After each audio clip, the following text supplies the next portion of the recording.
notícia importante para a torcida cruzeirense, hein, Pansi? Exatamente, Léo. Um abraço para você, para quem nos acompanha na turma do bate-bola. Hoje a nação celeste tá feliz. Por isso, teve gol de reprise aí do nosso piquitito, Oswaldo Reis. Mas o assunto tem a ver com a nação celeste. Nação celeste que sempre tá mandando boas energias pro Cruzeiro, mesmo quando ela não está em campo. Ontem ela não estava em campo, pelo menos fardada, mas a gente sabe, Léo, que tem muitos ouvintes da Itatiaia e esses ouvintes estavam lá na Serrinha, com certeza, acompanhando o nosso trabalho, acompanhando o Cruzeiro, isso é óbvio. Mas agora, o Cruzeiro divulgando que vai contar com a torcida no duelo contra o Furacão, contra o Atlético Paranaense. Então, atendendo a uma solicitação de reconsideração do Cruzeiro, o STJD acatou o pedido para autorizar a presença de torcida na partida contra o Atlético Paranaense nesta quinta-feira. Esse compromisso é a 36ª rodada do Campeonato Brasileiro, às 8h da noite. Então, essa é a notícia para você, torcedor do Cruzeiro. Você vai poder acompanhar o jogo. Óbvio, tem algumas restrições que vamos explicar a partir de agora, mas o torcedor vai poder ajudar muito o time celeste, seu 12º jogador na quinta-feira, Leozão. Não tem a menor dúvida, e o torcedor vai ter um papel fundamental, porque se o Cruzeiro vencer o Atlético Paranaense, fica quase que selado o destino. Cruzeiro na Série A. Vai ser um jogo muito importante. Guilherme Pio tá por aqui também. Tudo bem, Pio? Tudo ótimo, Léo. Eu vou acionar o Wellington Campos, que tá com a gente pelo Rio de Janeiro, para trazer a palavra do STJD. E aí você vai explicar para o torcedor como vai funcionar, como o Cruzeiro está planejando, o que vai acontecer na próxima quinta-feira. Jogo muito importante para o Cruzeiro, Wellington, e vai ter torcida. Você tem a palavra do pessoal do STJD, não é isso, meu ídolo? Léo, uma notícia muito interessante para a torcida do Cruzeiro. O STJD, através do Dr. Felipe Bevilacqua, liberou a presença dos torcedores no jogo de quinta-feira com o Atlético Paranaense no Mineirão. O procurador-geral do STJD, Dr. Ronaldo Piacente, está conosco e explica esta situação. Wellington Campos, realmente houve uma concessão liminar por parte do vice-presidente Dr. Felipe Bevilacqua, no qual ele autorizou a torcida do Cruzeiro, mas porém ele está impedindo a torcida organizada. O setor amarelo fica fechado, proibido também adereço e camisa das torcidas organizadas. Então o Cruzeiro está autorizado no próximo jogo a manter a sua torcida. Aí o Dr. Ronaldo Piacente, então o Cruzeiro está liberado pelo tribunal para colocar público no seu jogo de quinta-feira e o julgamento está programado para a próxima segunda-feira. É com você, Léo. Valeu, Wellington. 6h12, Guilherme Pio. E como vai funcionar? Como a torcida vai chegar? Quantas pessoas poderão ir? O Wellington já adiantou, teremos um setor aí que não será aberto. Explica tudo pra gente, Pio. É isso, Léo, essa informação das restrições ainda de público, mesmo com a liberação de torcida no Mineirão para esse jogo com o Atlético Paranaense, elas foram adiantadas no itatiaesporte.com.br, como bem disse o Dr. Ronaldo Piacente, setor amarelo todo fechado e a torcida organizada não pode comparecer ao jogo, pelo menos com as vestimentas e todos os detalhes. Léo, o interessante é que houve uma reunião do jogo Cruzeiro e Atlético Paranaense hoje para definir os detalhes da partida. Como até o momento em que a reunião foi realizada não havia a liberação de torcedores, uma nova reunião foi marcada, ela vai acontecer amanhã e aí sim, todos os detalhes do jogo, carga de ingressos a serem comercializados, isso vai ficar definido amanhã em uma reunião da Federação Mineira, representantes do Cruzeiro, Polícia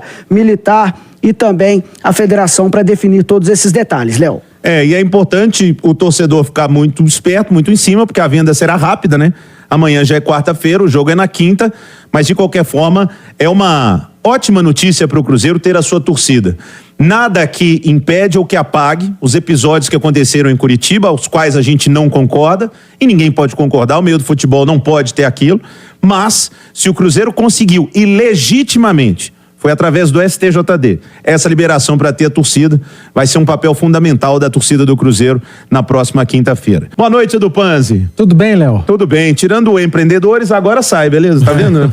Porque eu já falei. Faz parte. Edu, qual o tamanho desse reforço que o Cruzeiro vai ter das arquibancadas na quinta-feira?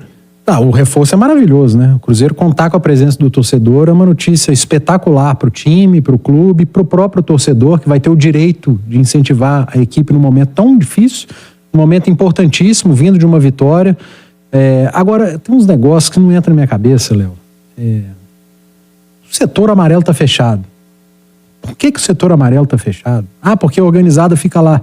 A organizada vai sair do setor amarelo fechado e vai ficar no laranja. Você tem dúvida? A camisa da Máfia Azul, da outra torcida, pavilhão, não vai poder entrar, mas quem veste a camisa vai estar lá, você tem dúvida? Quem invadiu o campo lá em Curitiba estará no estádio, você tem alguma dúvida? Então estão punidos o setor amarelo, a camisa, os instrumentos e as faixas. Quem fez aquilo tudo estará no estádio, em outro setor.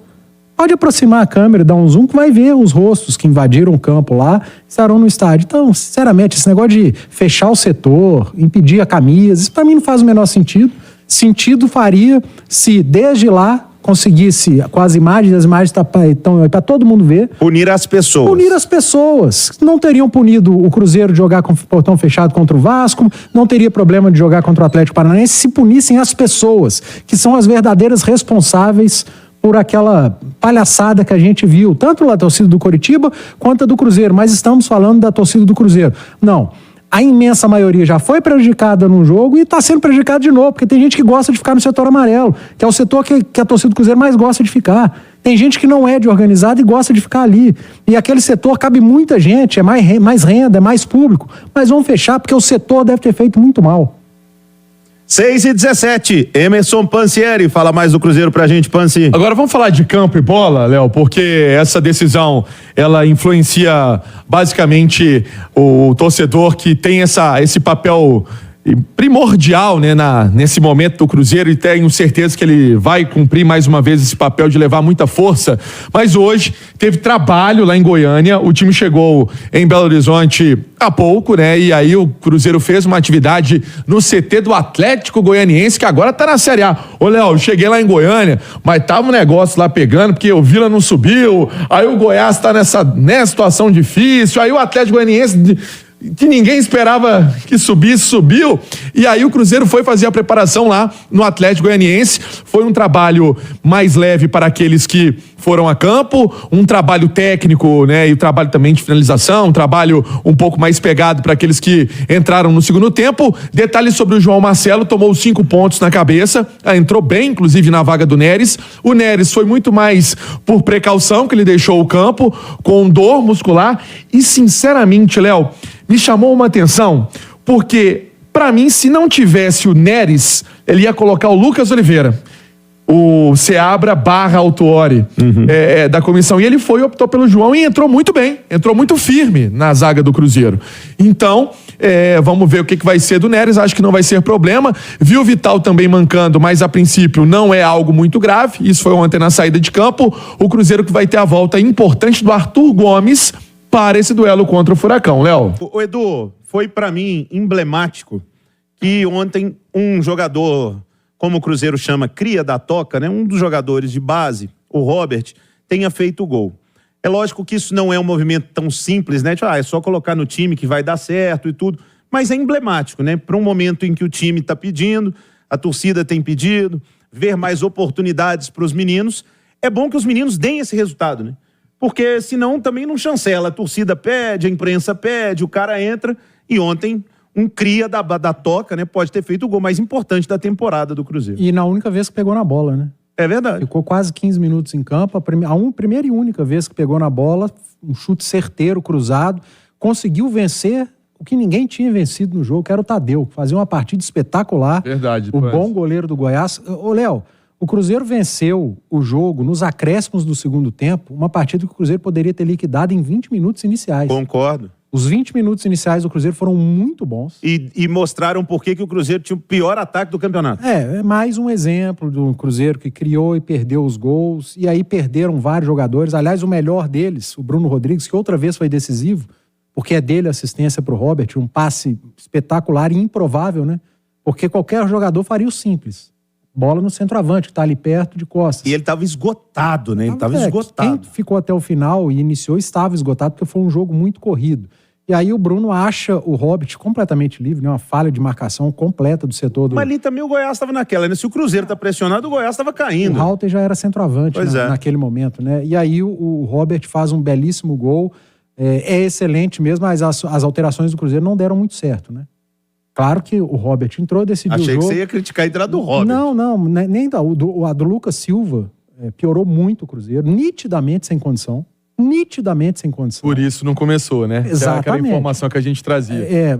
O jogador tem vontade de jogar, todo jogador quer jogar, mas nitidamente sem condição física de jogar. Acho até importante colocar para ele readquirir condição física, porque o Lucas Silva vai ser um cara muito importante nessa reta final.